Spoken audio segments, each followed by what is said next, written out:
Hola, ¿qué tal? Buenos días. Estamos a unos segundos de dar inicio a esta transmisión.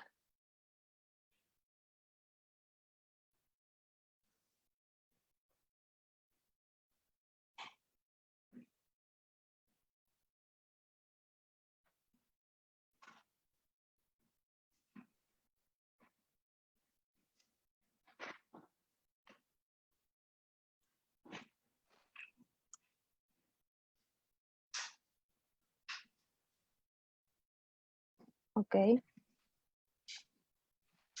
listo.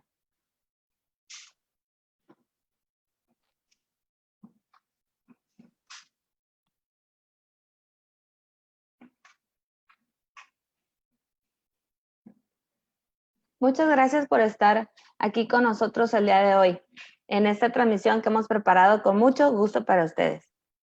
Esta transmisión es una sesión muy especial, pues seguramente muchos nos siguen desde su casa, dada la situación de emergencia que vivimos a nivel mundial por el coronavirus. Esperamos que todos se encuentren muy bien. Sabemos que no es fácil, sabemos que tenemos un reto de pues manejar esta situación, un reto de cambiar nuestra dinámica social y laboral, de un día para otro, quedarnos en nuestras casas, pero pues es algo que debemos hacer, debemos de hacer un esfuerzo. A las personas que han sido afectadas por este virus, les deseamos una pronta recuperación y les enviamos un abrazo fraterno y solidario. Sabemos que lo que estamos viviendo es una situación temporal, que va a pasar y como comúnmente se dice, después de la tormenta sale el sol. Queremos que esta sesión sea muy provechosa porque la hemos preparado con mucho gusto y el día de nosotros nos acompaña la doctora Patricia Caratosol. La doctora Patricia es profesora e investigadora del Departamento de Mecatrónica de la Escuela de Ingeniería y Ciencias del Tecnológico Monterrey, Campus Santa Fe. Es líder de proyectos en innovación educativa y senior member de la IEEE, la mayor organización de ingenieros del mundo. Buen día, maestra. Buenos días, ¿cómo estás, Rubí? Gracias por este espacio para contactar con los colegas. Excelente. Es un gusto para nosotros tenerla aquí, maestra. El tema de hoy es cómo desarrollar un pensamiento crítico y creativo en los alumnos de la generación Z. Bueno, la dejo con la maestra. Muchas gracias, bienvenidos a todos. Espero que este espacio sea agradable para ustedes. Y sin más preámbulo, voy a pasar a una pequeña presentación que preparé para compartir.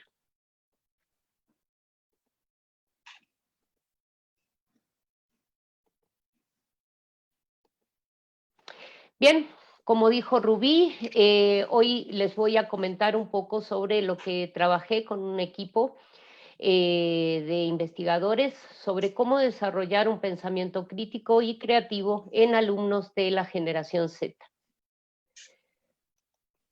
Bueno, antes que nada me presento, como dijo Rubí, yo soy Patricia Caratósolo, trabajo en desarrollo de pensamiento crítico y análisis de casos, también en liderazgo, competitividad, innovación, creatividad, todos esos son temas en los que yo trabajo cotidianamente. Mi área de formación es la innovación tecnológica en el sector energético, el desarrollo de competencias y habilidades. También doy cursos sobre lateral thinking and design thinking y también hago trabajos sobre planeación estratégica. Bien, esta soy yo. Yo imparto materias de electrónica de potencia a estudiantes de ingeniería mecatrónica. Me pareció interesante compartirlo con ustedes para que conocieran qué es lo que hago, en qué ámbito es en el que me desarrollo. También doy clases de materias de eficiencia energética a estudiantes de ingeniería en desarrollo sustentable en el TEC de Monterrey, Campus Santa Fe. Como ven, normalmente pues mis actividades están relacionadas con la ingeniería pura y dura. Es con estos alumnos con los que desarrollo el trabajo que les voy a mostrar en este momento.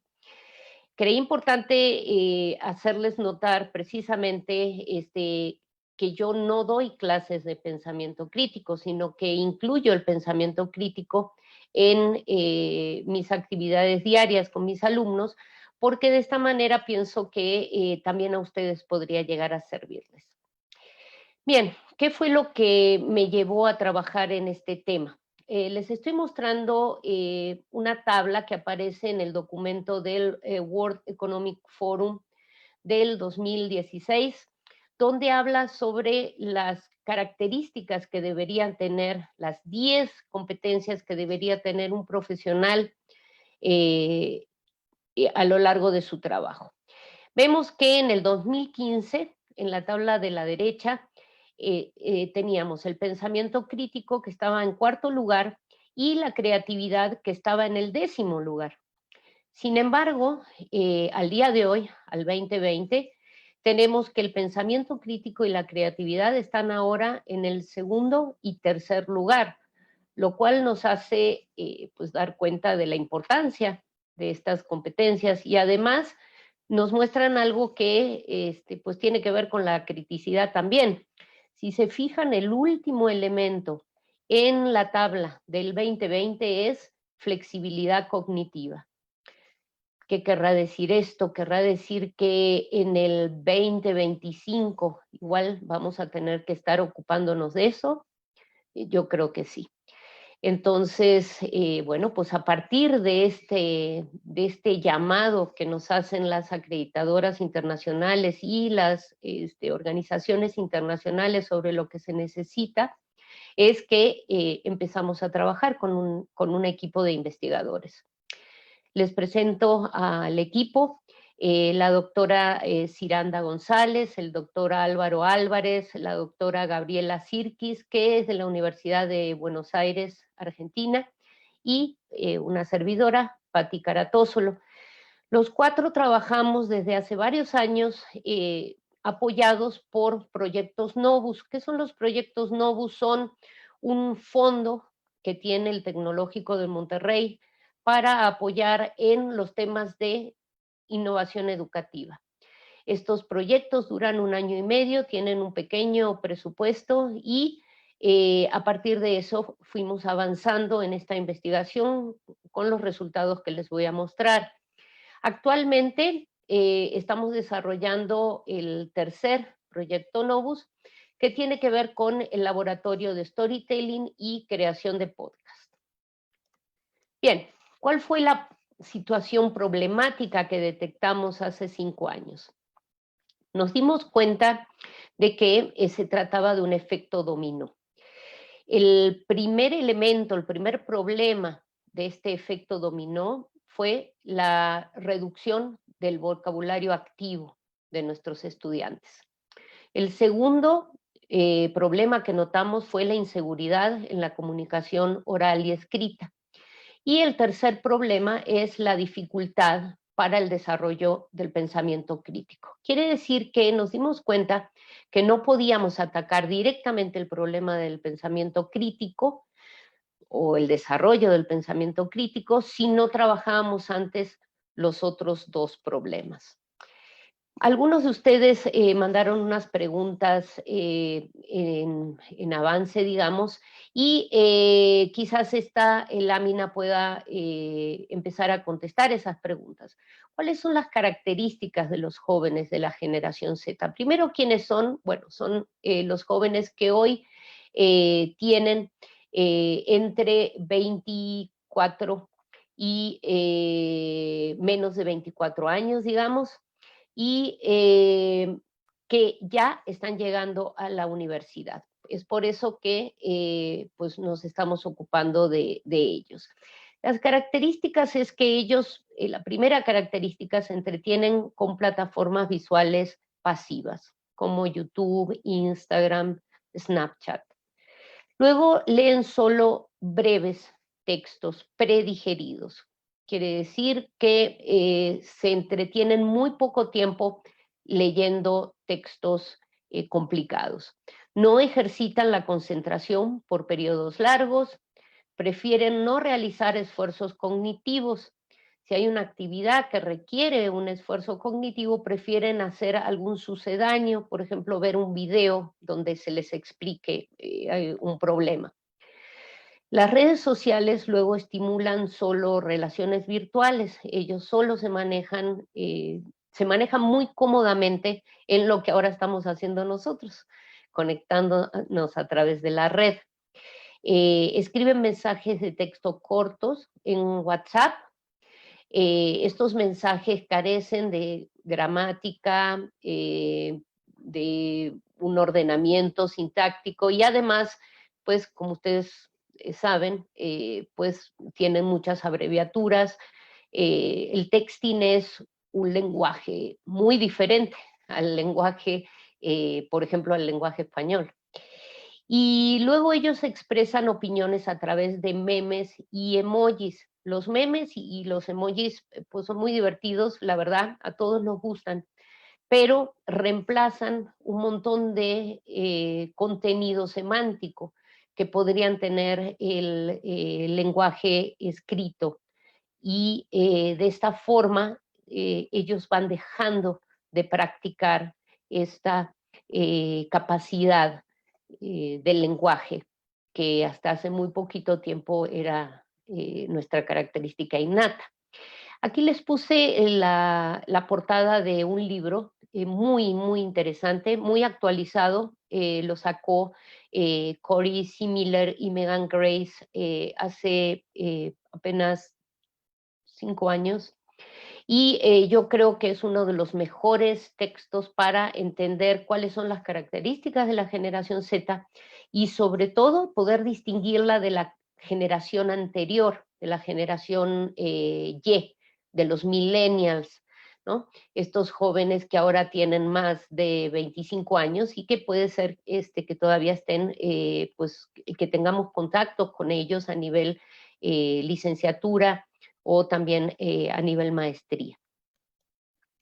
Bien, ¿qué fue lo que nosotros, qué fue lo que nosotros hicimos? ¿Qué fue lo primero que hicimos? Lo primero fue identificar cuáles eran las mejores actividades y dinámicas para promover la lectoescritura en los jóvenes. Reconocer aquellos mecanismos que permiten el desarrollo de la riqueza léxica y seleccionar y evaluar un plan de mejora de la competencia del pensamiento crítico. Si se fijan, cada una de las 3 acciones atacaba uno de los 3 problemas del efecto dominó que les comenté antes. Aquí tenemos algunas fotos de los equipos trabajando. Es bien importante que a los jóvenes se les dé la posibilidad de acercarse a los demás en forma presencial. Son momentos difíciles ahora, igual no es el mejor momento para prepararlo, pero cuando todo vuelva a la normalidad, como dijo Rubí, va a ser bien importante que lo hagamos. Los jóvenes necesitan volver a acercarse a este entrenamiento persona a persona para que desarrollen estas habilidades de las que les estoy hablando. Lo primerísimo de todo fue descubrir cuál era el nivel cognitivo de nuestros estudiantes y lo hicimos según la clasificación de Kieran Egan. Egan en 1997 sacó un documento muy importante, Mentes Educadas, donde dividía los niveles cognitivos del ser humano en 5 niveles. Ustedes, tengo entendido que muchos de ustedes trabajan con niños en edad preescolar, niños de primaria, de secundaria. Los invito a que revisiten el documento de Kieran Egan y vean cada una de estas etapas cognitivas, qué edades son las que incluyen y puedan entender mejor cómo podrían resolver la incógnita de cuál es el nivel cognitivo de sus estudiantes. En el caso de mis estudiantes, todos mis estudiantes son mayores de 18 años y tienen menos de 23 o 24 años. Por lo tanto, yo suponía que ellos iban a estar en alguno de los dos niveles superiores de cognitivos, o sea, el filosófico y el irónico, pero resulta que con nuestras pruebas descubrimos que no solo eran muy pocos el porcentaje de estudiantes que habían alcanzado el último nivel cognitivo, que es el irónico, sino que además teníamos muchos estudiantes que todavía permanecían en un nivel mítico o en un nivel romántico. Estos nombres son nombres de fantasía, ¿sí? No los vayan a relacionar con lo romántico de una película, por decir algo.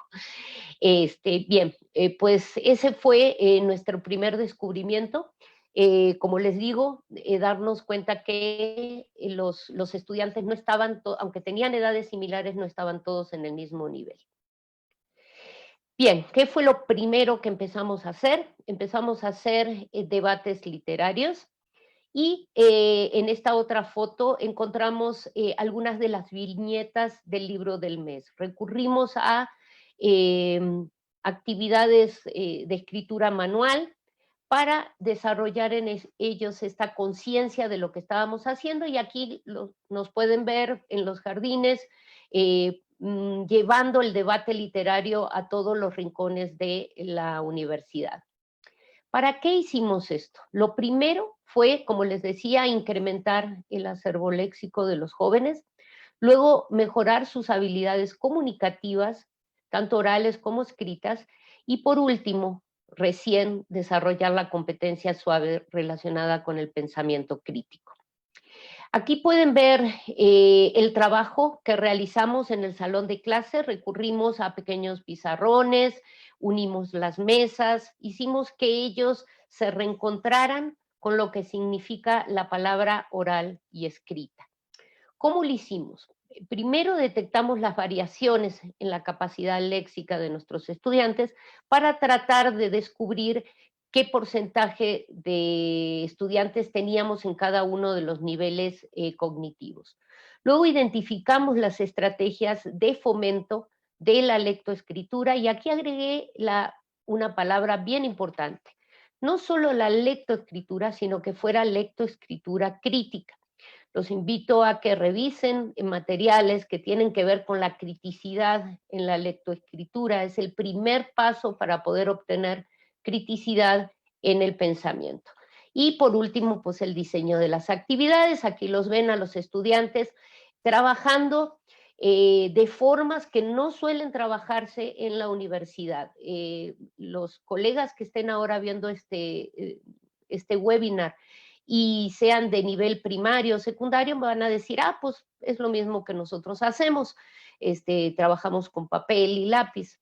Eso es cierto, pero en la universidad ya no se trabaja así, y eso es un error, por eso lo hemos revitalizado. ¿Qué otra cosa hicimos? Usamos test de vocabulario. Preparamos test de vocabularios. Aquí tenemos uno, les pusimos nombres bien atractivos. Por ejemplo, de qué material está hecho, conócete a ti mismo, contesta test de preguntas. Y a partir de las respuestas que ellos nos daban, íbamos entendiendo cuál era el nivel léxico de nuestros estudiantes. La confección de estos tests pues es bastante tardado. Se necesita poner estas 20 preguntas, digamos, fueron elaboradas a partir de unos niveles de rango de palabras en el corpus léxico en español. Lo hicimos atractivo, como les digo, para que ellos se metieran en forma voluntaria. Por ejemplo, averigua si estás in o out, qué tan in estás, te animas a saberlo, al estilo de las revistas de chismes, lo cual a ellos les gustó mucho y los hizo engancharse. No veían estos test como una prueba aburrida, sino que lo hacían con compromiso, y recordando que, bueno, la participación en estos estudios es no obligatoria, digamos, es voluntaria. Bien, para poder llevar las conclusiones que lográbamos a la generación Z, tenemos que centrarnos en las técnicas de enseñanza-aprendizaje. Aquí los vemos, algunos de nuestros estudiantes participando en concursos que poníamos en la explanada de nuestro campus. Facilitamos espacios para debates literarios sobre obras, siempre las mejores obras de la literatura universal. ¿Por qué? Porque lo que queremos es mejorar precisamente su corpus léxico como primer paso. Aquí estamos durante una práctica de debate y subrayé la palabra fuera del salón de clase porque precisamente nos dimos cuenta que el estudiante respondía mejor, se comprometía mejor con todas estas actividades si nosotros les brindábamos, les dábamos generosamente también de nuestro tiempo. Entonces, fuera del horario de clase, recuerden que yo les doy temas de electrónica de potencia, me encontraba con ellos debatiendo sobre libros, películas y otras obras de arte. El enriquecimiento del corpus léxico, se tiene que elegir una herramienta cognitiva para poder hacerlo y nosotros lo hicimos a partir de la lectura crítica. Brevemente, para no entrar demasiado en detalle y poder pasar a otras estrategias, ¿cuál fue el objetivo de esta herramienta cognitiva? Fue transferir la máxima cantidad de palabras desde el lenguaje pasivo hacia el lenguaje activo de los estudiantes. El lenguaje activo es el que incluye las palabras que ellos usan diariamente y el lenguaje pasivo son aquellas palabras que ellos entienden cuando están en un contexto, o sea, como si les preguntáramos, ¿qué significa esta palabra? Y le damos una opción múltiple. Posiblemente ellos saben qué significa si le damos la opción múltiple, pero si no le decimos nada, si es una pregunta abierta, no van a saber lo que significa. Entonces, primero tomamos esas palabras que ellos tienen en su lenguaje pasivo y tratamos de llevarlas a su lenguaje activo. ¿Cuál fue la importancia de esto? Nada más les comento que cuando hicimos las pruebas de lenguaje al inicio de nuestras investigaciones descubrimos con mucha tristeza que los estudiantes de nivel universitario usan solo 300 palabras en su lenguaje activo y demasiadas de esas palabras son groserías. A todos ustedes les debe pasar en sus países, aunque nuestro idioma común sea el español.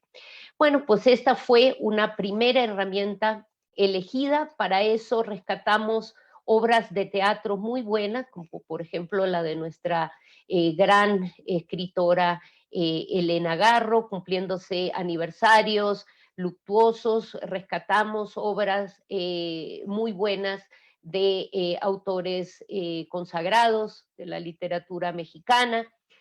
También organizamos un cineclub. Y lo importante del cineclub no era ver la película, sino estar en un espacio que ellos reconocieran que el cine también puede servir para darles una formación. Y por eso, después de la transmisión de la película, pues hacíamos un espacio de crítica. Los que más les gustó fueron los festivales. El Festival de Música Concreta, por ejemplo, como mis estudiantes son de ingeniería, les gusta mucho, a los estudiantes de ingeniería les suele gustar mucho la música y aunque no todos son músicos, compartimos con ellos herramientas para la composición de música e hicimos un festival de música concreta que les gustó mucho. También lo que les gustó mucho fue la improvisación teatral.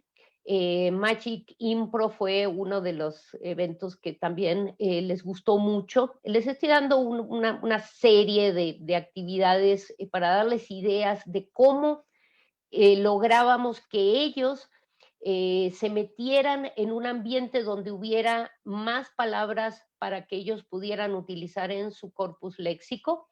Ofrecimos una selección de lecturas, pusimos unos anaqueles especiales en biblioteca para que ellos pudieran elegir de los libros que nosotros seleccionábamos para ellos, porque lo hacíamos en función de lo que queríamos lograr.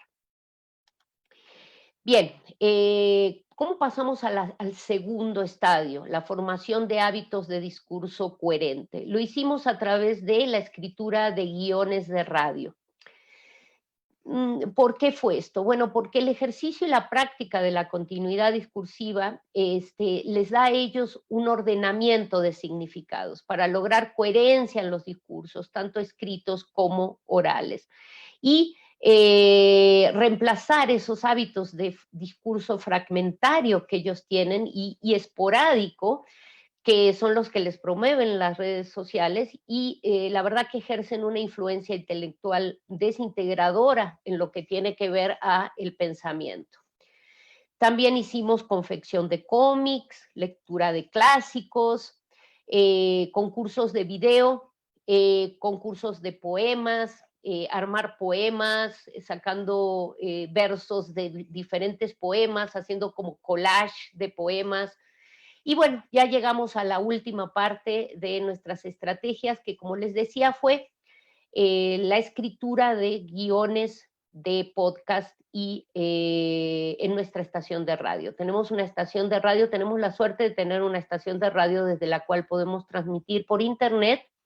Tiene un auditorio para 20 personas y tiene un servicio de grabación de talleres, seminarios, podcast. Es una estación muy, muy bien instalada. Aquí pueden ver parte de las instalaciones, la sala de transmisión, aquí una vista desde el auditorio, la sala de comando. Bueno, creamos un programa con los estudiantes que se llama Stomping at the Savoy y fuimos creando los guiones para que ellos armaran, digamos, no improvisaran en el guión, sino que lo armaran de acuerdo a unas estrategias que nosotros les decíamos. Aquí estamos con el equipo que compramos, micrófonos, grabadoras portátiles para poder salir extramuros, también para poder grabar dentro de las instalaciones y afuera de las instalaciones, llevar el equipo al salón de clase, que ellos se pudieran meter en esta dinámica, ayudados por la tecnología.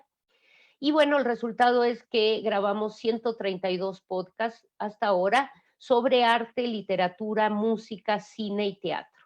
Quiero resaltar que ninguno de nuestros podcasts es técnico, sino que usamos el arte, lo metimos en la ingeniería, el arte, lo metimos entre los estudiantes de ingeniería para que ellos pudieran desarrollar este léxico, luego pudieran hablar en forma confiada, en forma segura, pudieran escribir de mejor forma y por último esto lograra el desarrollo de un mejor pensamiento. Les recuerdo que el pensamiento está hecho de palabras. Si solo tienen 300 palabras, las 300 palabras que usan en su día a día, pues piensan con 300 palabras. Ese pensamiento va a ser pobre, va a ser débil, y si les pedimos una argumentación, ellos no van a poder sostenerla. Entonces, esa fue nuestra hipótesis de trabajo y, bueno, y esto es lo que nosotros hicimos. Aquí, si lo desean, pueden escanear este código QR. Para escuchar, puse a su disposición de la comunidad en general algunos de los podcasts, creo que hay una docena o algo así, son muy poquitos, pero para que se den una idea de lo que hemos hecho.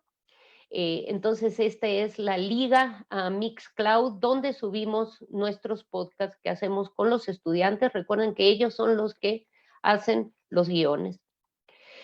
También usamos las redes sociales a nuestro favor. Como dicen, pues hay que usar las herramientas de nuestro adversario para llevarlas a nuestro campo de batalla. Y es por eso que hicimos una página de blog. Pueden escanear también este código QR para encontrar aquí algunas de las columnas que escribimos junto con los estudiantes en una revista cultural de la Ciudad de México, Reconoce MX, y pues aquí hay algunas de las columnas que escribimos. Ustedes se preguntarán, bueno, ¿cómo medimos los resultados? Les recomiendo las rúbricas para pensamiento crítico de la Asociación Americana de Colegios y Universidades, la AACU. Es una serie de rúbricas bien interesantes. Con estas rúbricas pudimos detectar en qué nivel cognitivo estaban nuestros estudiantes y pudimos probar que el grupo de estudiantes que terminan en un nivel superior cognitivo al final del tratamiento, del estudio que realizamos, pues se incrementa. También usamos otros instrumentos de evaluación. Fue muy importante para nosotros tener las herramientas de Richard Paul y Linda Elder. Son la guía miniatura del pensamiento crítico. Establecimos todos los niveles de pensamiento crítico que tienen que ver con claridad, exactitud, relevancia, la lógica del pensamiento, la significancia, la completitud del pensamiento. Luego medimos los elementos y finalmente pudimos distinguir cuáles eran los rasgos intelectuales de nuestros estudiantes. Y bueno, disculpen que aquí lo dejé en inglés, pero es el resultado de algunos de los estudios que hicimos en nuestros grupos, y pueden ver que entre el grupo de experimentación y el grupo de control hubo un aumento, por ejemplo, del 110% de estudiantes que pasaron al nivel superior,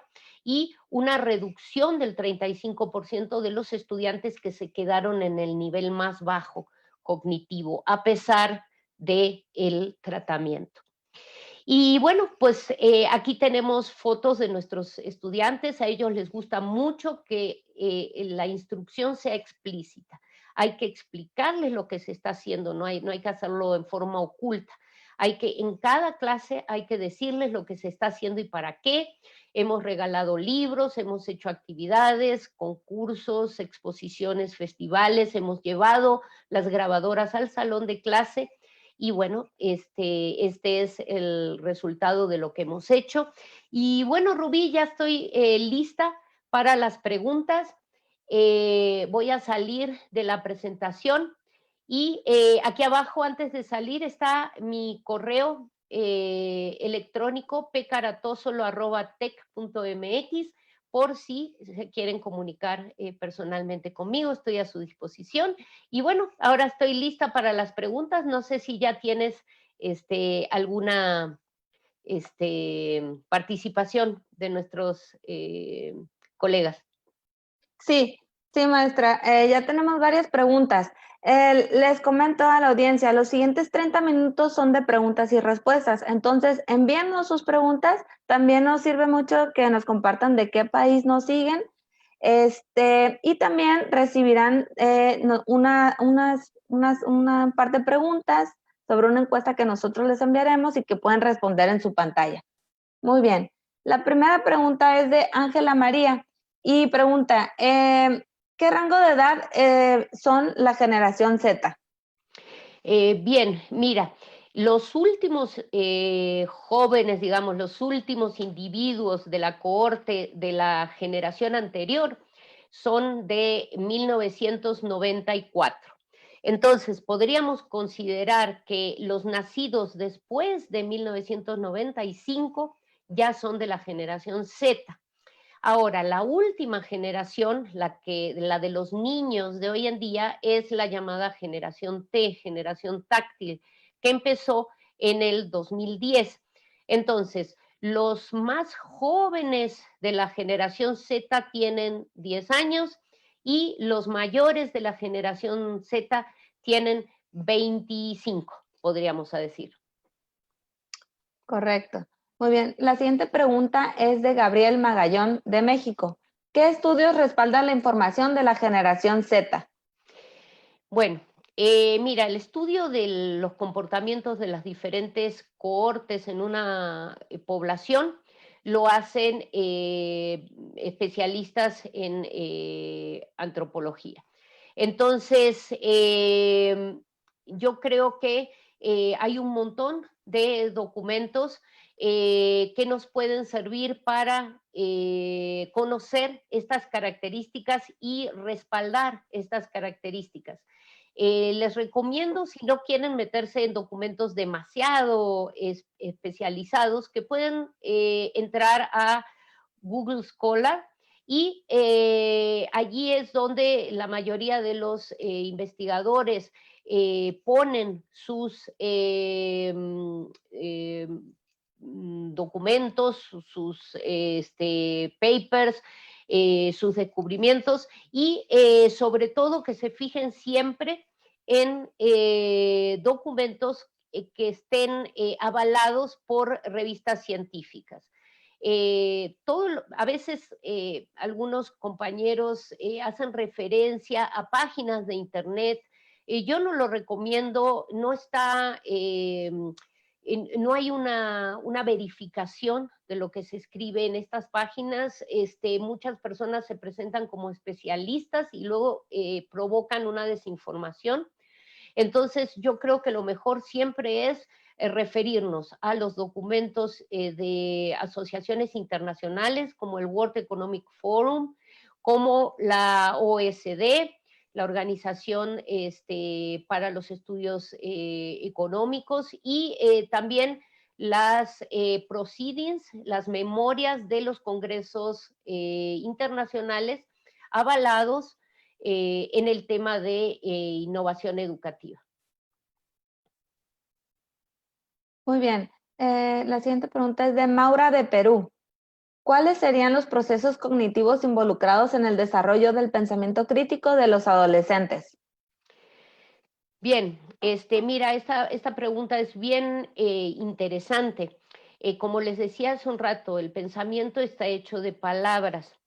Entonces, dependiendo del tamaño del corpus léxico de una persona, esta persona puede llegar a utilizar esas palabras para diferentes tipos de organización de pensamientos.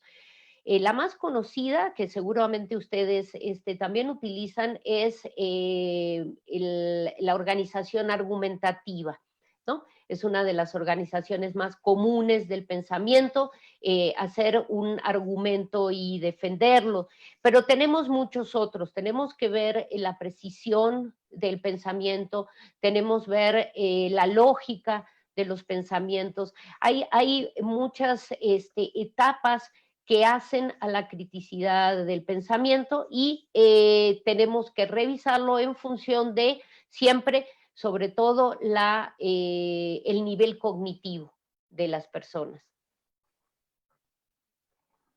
Muy bien.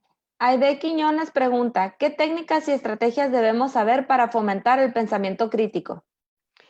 Bueno, lo primero es el pensamiento crítico no es una actividad espontánea. No le puedes decir a alguien, piensa críticamente, o sea, no lo puedes usar así. Entonces, el pensamiento primero se debe construir. Ese es nuestro mayor desafío, yo creo, en este momento. La gente no está acostumbrada a pensar. Nomás refirámonos a Facebook. Cuando te pedían, bueno, ya no está, pero cuando te pedían una opinión en Facebook, ¿se acuerdan cómo era? ¿Sí? Si haces así, esto era una opinión en Facebook. Si haces así, es otra opinión. Eso no es cierto. Ahí estás diciendo sí, no. No estás dando ningún rango de opinión. No estás expresando tus ideas. Entonces, la primera etapa sería construir las ideas. Para construir las ideas tienes que hacerlo en forma explícita. Tienes que dejar muy claro que vas a poner ideas a consideración. Hay muchas herramientas para poner en consideración ideas. La más conocida es, por ejemplo, la lluvia de ideas. La lluvia de ideas está bien, pero a veces se convierte como en una competencia a ver quién grita más ideas o quién dice cosas sin ton ni son. ¿Ok? Entonces hay técnicas específicas, primero para organizar ideas, no son solamente la lluvia de ideas, luego hacer un reconocimiento de esas ideas y una discusión sobre esas ideas. Hay una etapa divergente en el momento de pensar en forma coordinada en un grupo, que es la mejor forma, yo pienso, para trabajar con nuestros estudiantes, y luego una etapa convergente en la que vamos a decidir en forma conjunta, dependiendo de una lista de cotejo, digamos, cuáles ideas tienen más eh, impacto y cuáles pueden ser las mejores ideas para aplicar en un momento dado. Entonces, el proceso no es un proceso simple, debe seguir una técnica y debe haber una capacitación para poder llevarlo, no se puede hacer en forma espontánea. Muy bien. Pregunta Mildred Roselo. ¿Cuál es la herramienta cognitiva que me puede sugerir para trabajar el pensamiento crítico en el área de ciencias? Bien, mira, el área de ciencias es un área bien interesante. Todos aquellos estudiantes que estén en una carrera de ciencias o ingeniería están muy acostumbrados a desarrollar pensamiento en la modalidad científico-analítica, la lógica científica. Lo cual está muy bien, porque en ciencias y en ingeniería lo que pretendemos lograr es una verdad absoluta. Sin embargo, lamentablemente, esa modalidad de pensamiento no es la más adecuada para el desarrollo del pensamiento crítico. Para desarrollar el pensamiento crítico debemos meternos en la otra modalidad de pensamiento, que es la modalidad artístico-narrativa. ¿Por qué? Porque no estamos buscando una verdad absoluta con el pensamiento crítico. Lo que estamos tratando de ver es discernir entre las posibilidades para poder obtener ideas nuevas.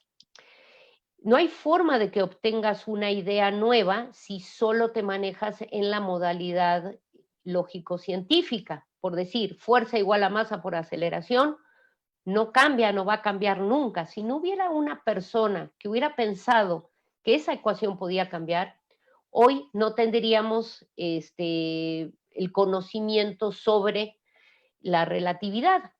Entonces, ¿cuál sería mi sugerencia? Hay estrategias que tratan de lograr, especialmente con los estudiantes de ciencias e ingeniería, lo que se llama shifting mode. O sea, poder pasar de un modo de pensamiento al otro y que ellos logren hacer ese switch, ese intercambio entre los modos de pensamiento en forma deliberada, cuando se requiera. Entonces, mi recomendación es una capacitación en ese shifting mode para poder llevarles a ellos espacios donde ellos puedan ser disruptivos. Es por eso que el enfoque STEAM, donde se mete la A de arte entre medio de Science, Technology, Engineering y Mathematics, es bien interesante porque la parte de arte desarrolla, todos somos artistas en realidad, a todos nos gusta algo del arte, nos gusta o la música, o nos gusta el baile, o nos gusta el cine, nos gusta la literatura, entonces podemos aprovechar esas herramientas en la base artística, introduciendo esto en la misma clase de ciencias o de matemáticas o de ingeniería. Esa sería una idea. Carlos Ciesa pregunta, ¿qué instrumento recomienda para la evaluación del pensamiento crítico, conociendo que existe el de Watson, Pencrisal, Ennis, entre otros? Ajá. Muchas gracias. Es una pregunta bien específica. Mira, personalmente, y esto es, obviamente, cada profesor va a tener que elegir el método que más se acomode a sus capacidades y a sus capacitaciones. quiero recalcar, no se puede improvisar con esto. Si improvisamos, podemos llegar a confundir a nuestros estudiantes y lo que es peor, podemos llegar a confundir los resultados y dar una idea equivocada de lo que sucede. Personalmente yo prefiero el enfoque de ENIS. Específicamente, ENIS propone que el desarrollo del pensamiento crítico debe ser específico de las materias. Quiere decir que no es posible desarrollar un pensamiento crítico genérico. Y eso a mí me parece muy cierto. Quiere decir que las herramientas que utilicemos deben estar en una combinación, también esto es idea de ENIS, en una combinación de enfoque mixto, inmersión, infusión. Yo prefiero el enfoque mixto con preponderancia de la infusión. ¿Qué significaría? El método de inmersión es como echar una piedra sólida en un vaso de agua. La piedra se va hasta el fondo, pero ahí se queda, no interacciona con el agua. El método de infusión es como si pusiéramos en un vaso de agua un sobrecito de té. Para que el contenido del sobrecito de té se difunda en todo el agua tiene que estar caliente, como todos sabemos. Bueno, ¿cómo calientas el agua? ¿Cómo preparas la mente del estudiante para que reciba esta instrucción? Pues lo tienes que hacer con algún método que esté diseñado para la materia o para la edad, perdón, cognitiva del estudiante. Y entonces, bueno, pues esa es una de las ideas que le podría ofrecer a nuestro colega. Muchas gracias, maestra.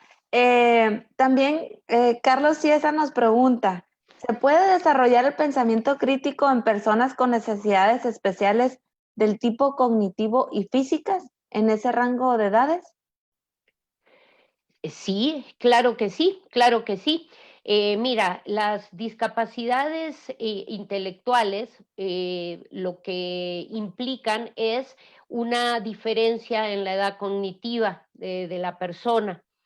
Entonces, se puede realizar para todas las edades cognitivas, se puede diseñar un método de razonamiento. Obviamente va a haber algunas limitaciones porque dentro de ciertas edades cognitivas hay esfuerzos que no pueden realizarse. Es como si yo le pidiera a un niño de 5 años que hiciera una reflexión filosófica sobre las implicaciones del coronavirus. ¿Sí? Estamos de acuerdo que un niño de 5 años no podría hacer esa reflexión. ¿Por qué? Porque todavía no ha desarrollado el corpus léxico y la maduración cognitiva necesaria para poder realizarlo. Lo mismo pasa con las diferentes, digamos, condiciones cognitivas de personas con discapacidades intelectuales.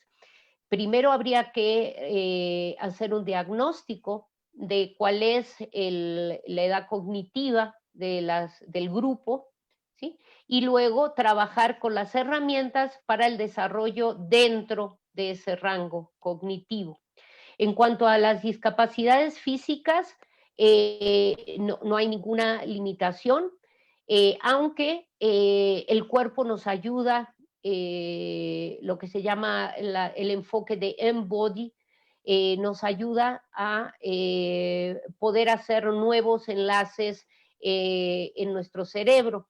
Entonces, dependería de la discapacidad específica, si hay actividades motoras que no pueda desarrollar y que por lo tanto tengan que estar, digamos que reemplazadas por otras.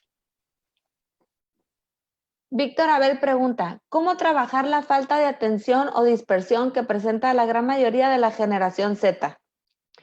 Sí, Gracias. Esa es una pregunta muy, muy interesante y yo diría que no podemos ir contra la corriente. Tenemos que meternos en el universo de la generación Z y utilizar las fortalezas de esta generación a nuestro favor.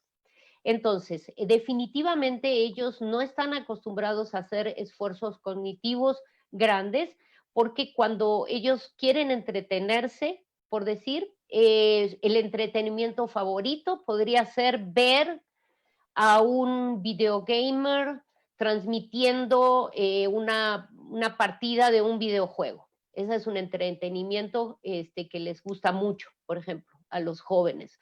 Es evidente que entonces ellos pueden estar concentrados en algo que a nosotros nos parece que no están concentrados. Cuando requerimos de ellos que hagan una lectura de un texto de más de un párrafo, no lo van a poder hacer, no lo van a poder hacer con el mismo entusiasmo con el que se pueden quedar una hora viendo un videojuego. Entonces, el secreto está en lo que nos enseñó otro pedagogo, Vygotsky, que hablaba sobre los niveles de andamiaje. Tenemos que hacer un nivel de andamiaje, tenemos que exigir al alumno un esfuerzo cognitivo que esté dentro de un rango que él pueda desarrollar. Y luego lo tenemos que hacer dentro de la zona de aprendizaje próximo. Quiere decir que cada escalón de este andamio tiene que tiene que tener una separación máxima del otro escalón, hablando cognitivamente, que haga que el estudiante primero, bueno, que el joven primero no se desanime, luego que tome autoconfianza en que lo va a poder hacer y luego que le dé una satisfacción. Los satisfactores son bien importantes y es por eso que a veces es bueno recurrir, la mayoría de las veces es bueno recurrir a las cosas que a ellos les apasiona. Si a ellos les apasionan los videojuegos, podemos llegar a ellos a través de una especie de videojuego. Si a ellos les apasiona la danza, podemos llegar a ellos a través de la danza. Esa sería una idea. Leticia Herrera Fuentes pregunta, ¿cuántas palabras en promedio se requieren integrar como parte del acervo léxico para pensar críticamente? ¿Cómo se mide el acervo? Bien, muchas gracias por esa pregunta. Está, bueno, es como que me pone muy feliz que me pregunten estas cosas porque esto también indica pues la necesidad que tenemos. Bueno, pueden meterse a algunas páginas bien interesantes que hablan sobre el corpus léxico en español. El corpus léxico en español es el CREA, corpus de referencia del español actual, CREA. Pueden buscarlo en internet y van a encontrar que el CREA tiene 40,000 palabras. 40,000 palabras diferentes ordenadas en un rango del 1 al 40,000. Los estudiantes a los que les hicimos nuestra prueba, descubrimos que lamentablemente se manejaban en un rango de 300 a 800 palabras diarias, todas del rango inferior. Dividimos las palabras por rango y hicimos investigación sobre eso y vimos que una persona, un profesionista, que sea, como decimos, educado, que sea una persona culta, podría estar usando palabras entre el 10,000 y el 20,000 del rango, estaría muy bien. Si usara palabras del 20,000 al 30,000 ya sería una persona muy culta y del 30,000 al 40,000 sería una persona erudita. ¿Cómo trabajamos con los estudiantes? Elegimos textos que se fueran más allá del rango de 10,000. Pueden encontrar, por ejemplo, una ayuda. Hay varias páginas muy serias en cuanto al CREA. al corpus de referencia del español actual y pueden detectar cuáles son esas palabras. Pueden elegir textos de literatura que sean muy buenos y que provoquen ese esfuerzo cognitivo en los estudiantes para que introduzcan una cierta cantidad de palabras de orden superior, de rango superior, por ejemplo, palabras del 10,000 al 15,000, luego del 15,000 al 20,000, y ir incorporando estas palabras en sus escritos. Nosotros en los guiones de los podcasts fuimos solicitándoles a ellos, luego de hacer los ejercicios de vocabulario, que fueran introduciendo de a poco, de a 5 o 10 palabras, estas palabras de orden superior. También se pueden ayudar con las referencias en inglés. No son idénticas, pero pueden servirles a ustedes de referencia. Por ejemplo, las palabras del vocabulario SAT. El SAT es el test de assessment para entrar en la universidad en Estados Unidos. Ellos tienen muchos ejercicios, no lo tenemos en español, pero podemos hacer como una tropicalización de estos ejercicios para poder llevar a nuestros estudiantes este tipo de palabras. Lo que yo hago es preparar unas tarjetas. Fíjense, nomás para que vean, aquí tengo el orden, por ejemplo, esta palabra es del orden 40,000, tengo palabras del orden 16,000, ¿sí? Pueden preparar sus tarjetas, estas son una muestra en inglés del SAT que se puede conseguir, digamos, y ustedes pueden hacer sus propios rangos de palabras, pool de palabras que estén en el rango para poder utilizar con sus estudiantes y así poder medir si ellos están aumentando su corpus léxico o no. Sí, la siguiente pregunta. Rafael Marcelo Rodríguez Ramos pregunta, ¿a partir de qué edad se puede comenzar a trabajar el pensamiento crítico en los niños? ¿Y con qué actividad se puede comenzar? Bien, desde que un ser humano comienza a hablar y armar oraciones de algún tipo, aunque no tengan sentido, se pueden usar las técnicas de la creatividad en niños. Yo prefiero la teoría, el enfoque de Vygotsky al de Piaget. ¿Por qué? Porque Vygotsky, la teoría de Vygotsky me permite a mí seguir utilizando estas estrategias una vez que el niño ha pasado los 12 años.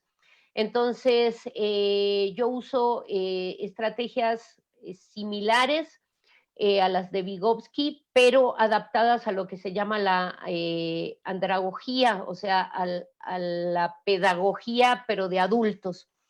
Desde que un niño tiene la capacidad de hablar, se le puede introducir en diferentes formas de razonamiento, lógica y creatividad en el pensamiento divergente, en el pensamiento disruptivo, teniendo siempre cuidado de hacerle notar esta diferencia en la utilización de cada modalidad de pensamiento.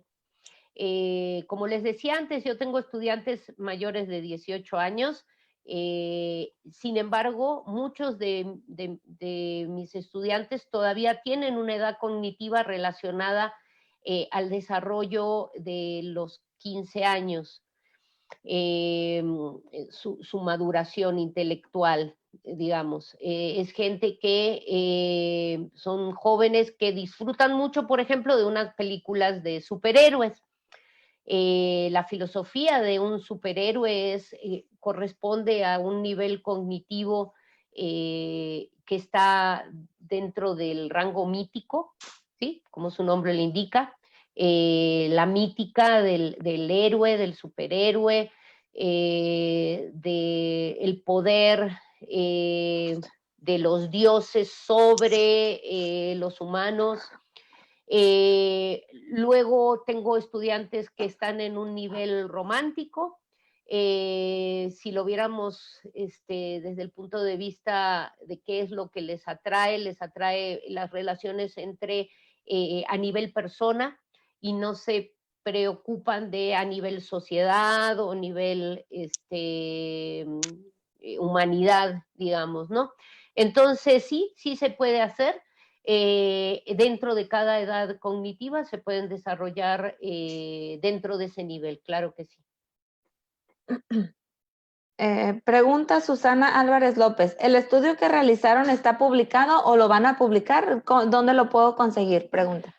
Sí, muchas gracias. Sí, tenemos varias publicaciones.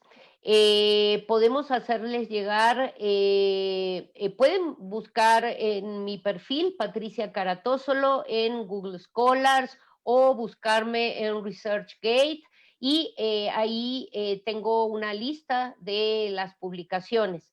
Desde hace 3 años, hace 5 años empezamos con el estudio, las investigaciones y nuestras primeras publicaciones fueron de inicios del 2018.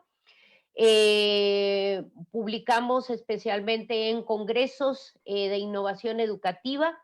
Hemos publicado en el Educon de Dubái del año pasado, en el congreso del World Engineering Education Forum, también en la Sociedad Americana de Educación, en la Sociedad Europea de Educación. Tenemos un artículo en un journal de educación también. Entonces, ahí van a, por supuesto, los invito a que los revisen. Tenemos publicaciones también hechas en foros internacionales de innovación educativa relacionados con el uso del arte en ingeniería, el uso de podcast, y bueno, pues sí tenemos varias publicaciones. En forma rápida, les puedo comentar que, como les digo, pueden entrar a mi perfil, Patricia Caratósolo, en ResearchGate o en Google Scholars, y ahí van a poder encontrar los PDF completos de las publicaciones. Muy bien. Maestra, tenemos muchísimas más preguntas y muy interesantes. Quisiera pedirle porque la verdad creo que si le seguimos, o sea, seguimos así, nos podemos quedar hasta 3 horas platicando porque el tema está padrísimo. Me gustaría preguntarle si más adelante nos pudiera regalar un poco más de su tiempo para responder a estas preguntas que quedaron pendientes y nosotros compartirlas a través de una publicación donde todos los que participaron hoy vean su nombre, el país de donde son, la pregunta que hicieron, la respuesta de la maestra y compartirlo con los demás. ¿Sería posible que después nos brinde un poquito más de su tiempo para responder estas preguntas y nosotros compartirlas a través de un formato en texto, a través de una publicación? Claro que sí, es una idea fantástica. Gracias, Rubí. Yo creo que de esa forma, incluso si hay colegas que tienen preguntas más específicas, podemos hacerlo de mejor forma, podemos responder a esas preguntas con más detalle. Podemos, en un documento escrito, también podríamos agregar las ligas y las referencias. Puedo compartirles también una lista de referencias de publicaciones de los últimos 10 años relacionadas con el tema, para que ustedes mismos también vayan haciendo su biblioteca de pensamiento crítico, claro que sí. Y últimamente también estamos desarrollando el tema de creatividad, que no hemos hablado en este webinar, pero pues también me pongo a tu disposición por si quisieran que trabajáramos sobre el tema de creatividad, que es muy diferente al de pensamiento crítico. Uy, excelente. No, hombre, pues fabuloso. Estaría genial que pudiéramos programar otro webinar para explorar más acerca de ese otro tema súper importante. La verdad, qué emoción poder compartir esta hora, poquito más de una hora con usted y con nuestra audiencia. Entonces, para los chicos que nos siguen, un favor, en el chat pongan su nombre y el país de donde nos siguen para tomar esa información y ponerla en la publicación donde le compartiremos todas las respuestas a las preguntas que nos enviaron. Muchísimas gracias, maestra. Qué padre tenerla aquí con nosotros. Fue un gusto. Pues sí, si nos comparte unas palabras de despedida para cerrar este webinar. Pues muchas gracias a ti por este espacio. Un saludo afectuoso a todos los que nos acompañaron durante esta hora. Gracias por su tiempo, gracias por su interés. Les mando un abrazo también a sus familias. Estamos viviendo momentos muy difíciles, pero lo importante, como tú dijiste hace un rato, Rubí, es que esto va a pasar y tenemos que seguir preparándonos. La capacitación es muy importante. Los profesores y maestros somos las personas de confianza de nuestros estudiantes y debemos seguir siéndolo, y para eso tenemos que capacitarnos muy bien. Muchas gracias por acompañarme y acompañar al TEC de Monterrey en esta iniciativa. Los veo pronto. Muchas gracias a todos. Hasta luego. Hasta luego. Muchas gracias. Que tengan bonito día. Adiós.